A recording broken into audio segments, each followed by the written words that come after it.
once the opportunity arose for him to close the show, he did it in emphatic style. Whatever he hits falls. I'm AHMED, IFL TV, MTK Global, joined by trainer of current unified heavyweight champion Andy Ruiz, joined by Manny Robles. A lot of travelling, you tired? Yes, a lot of traveling, but we're happy to be here. Before Andy put out anything on social media officially about this rematch, there were questions whether you guys were going to take it. What were AHMED and Tom Brown advising him? Were they putting any other options on the table by this rematch? I don't know, man. I stay in my lane. I wasn't there when he spoke to Al or to Tom Brown, so I had nothing to do with that. My job is to get my fighter ready to fight. That's it. Fair enough, Manny. Joshua's made some interesting comments in the build-up to this rematch. Firstly, he said that it was a punch from the gods. I think he was referring to that left hook that Andy Ruiz caught him top of the temple. What did you make of Joshua's comment? I can't make anything out of that. I mean, he's his own man, and I don't know why he said what he said, but I respect Anthony Joshua. That's all I can say about him. He's a great fighter. He's a great individual. He said what he said, and I can't, it's him. It's what he thinks. It's different from what we all saw that night. What we were all able to see that night is totally different from what he said. A punch sent from the gods, as you said. In terms of the boxing public, straight after the fight, a lot of excuses were made on Joshua's behalf. Joshua and Eddie Hearn didn't make any excuses. They gave full credit. Correct. Did it annoy you that the fact that the boxing public and people generally didn't give you full credit for that win? I don't really care, to be quite honest with you. The only thing I'm concerned about, obviously, to get my fighter ready, get him in tip-top shape, and it's just different. What we care about is us as a team. What we think about our situation and as a team. But other than that, I could care less what people or the media or the fans might say, or say that we got lucky, or say that it doesn't matter to me. Another hot topic since that fight on June 1st has been the fact that Andy's got a new house, etc., new cars, new watches. Now, that's to be expected, the amount of money and fame that was going to come through that win.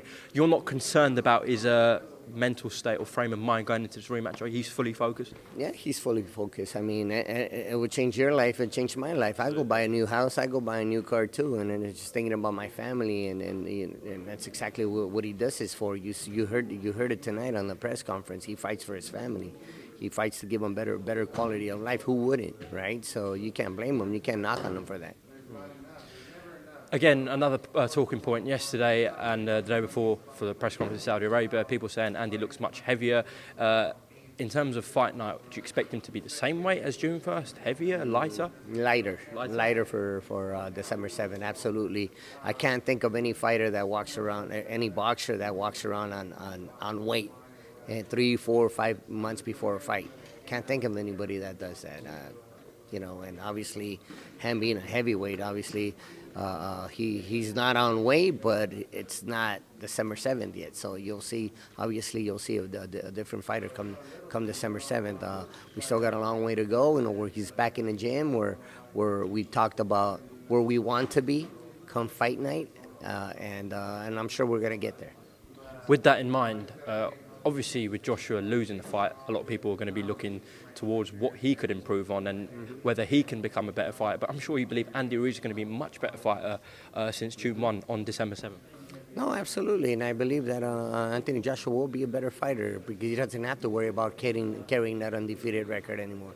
That's out the window now. There's a lot less there's less pressure on him having to take care of that undefeated record. But Andy, on the other hand, we don't feel that pressure. We're having a great time. We're actually looking forward to the fight December 7th because this is what we do. This is what he does. This is what I do. You know what I mean? There's absolutely no pressure on our end. We're enjoying this, and believe me, we're taking this very, very seriously.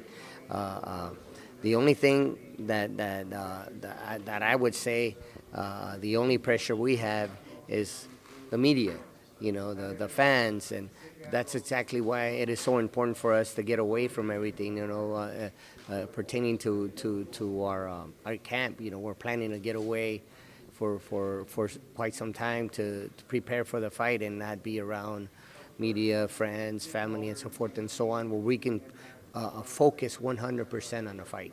Just lastly, Manny, you were in Saudi Arabia on Wednesday. Before it was official that was going to Saudi Arabia, or you guys put it out officially, there was concerns about he's a US citizen.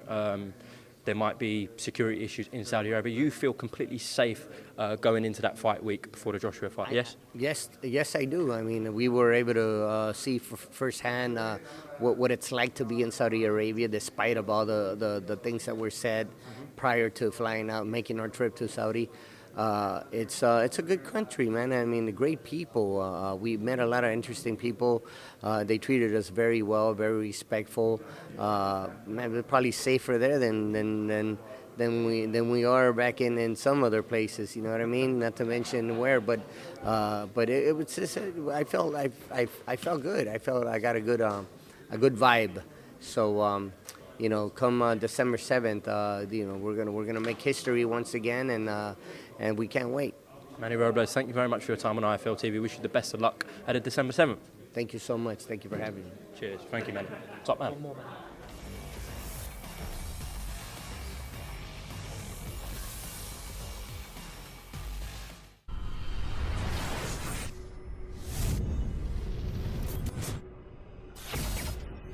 Once the opportunity arose for him to close the show, he did it in emphatic style. Whatever he hits falls.